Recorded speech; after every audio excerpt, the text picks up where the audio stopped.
Alright, so welcome back. So, I had a video glitch because and the video stopped on me because of a phone call from some unknown location I've never even been to, let alone know anybody from. So, the Conquest is a really cool event. You're going to get 6 money. You have to have 6 money to purchase it. Then you'll gain 2 silvers, and you'll get a victory token per silver you gained this turn. So you at least get 2 victory tokens when you buy this. But if you are able to gain a bunch of silvers before you buy this, that is even better because you'll get a ton more victory tokens. So one way would be like using the engineer action card to gain a silver and then trashing that engineer to gain another silver. And then assuming you had 6 money, you could buy this and then get 4 victory tokens. So that's really cool. And maybe even more depending on what you did on your turn. You could get a lot of victory tokens. And that was it for the events. Then we have the landmarks. I'm not going to go over all of them, so we'll just name most of them. We have Triumphal Arch. Then we have the Battlefield. Then we have the Arena.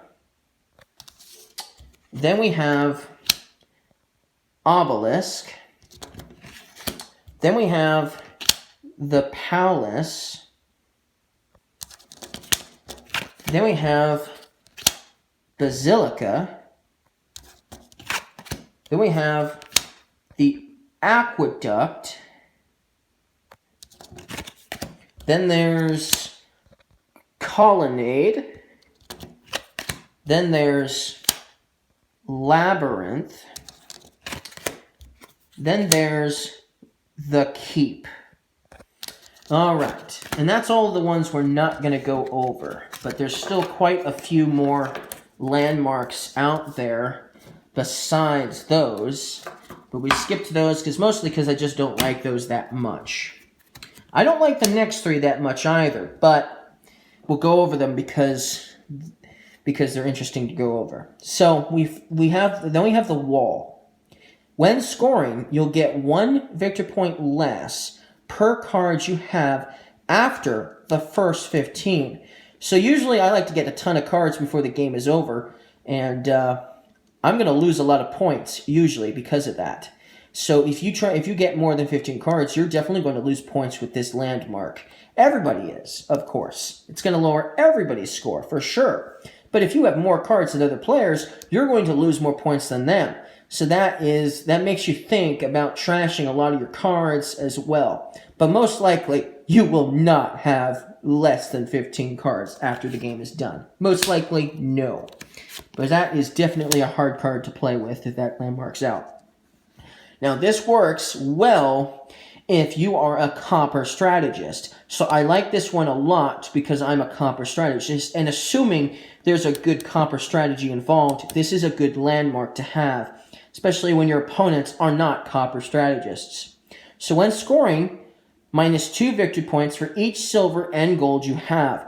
So if you have a lot of these silvers and golds at the end of the game, it's going to be worth a lot less points for you at the end of the game. You're going to get a lot less points than other players who didn't buy that many silvers and golds. So that's a really powerful landmark, that could definitely allow copper strategists to win over those who didn't. Assuming there's a good way, of course. Then we have Wolf Den. When scoring, you'll get -3 victory points per card you have exactly 1 copy of. So this makes you think ahead of time, oh, I have to buy 2 of everything if I want to avoid the Wolf Den from hurting me.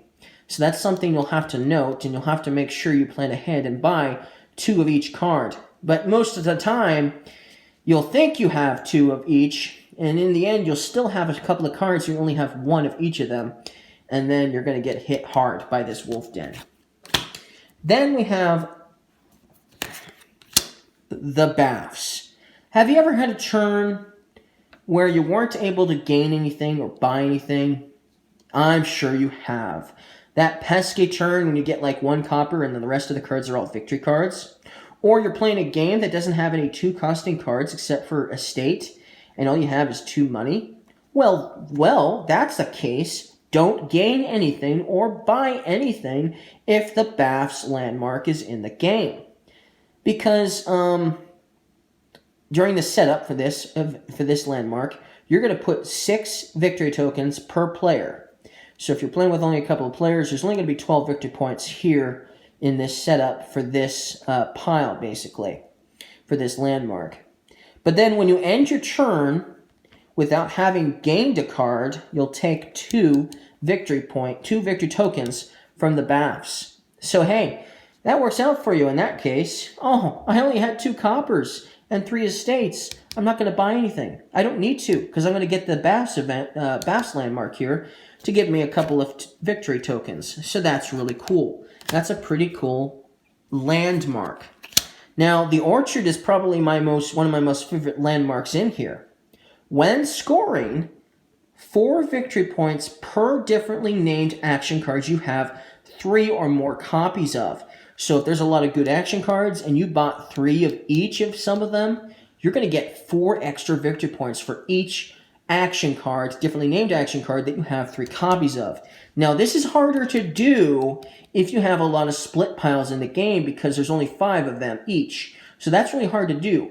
But if you're not playing with too many split piles, this is going to be powerful, for sure.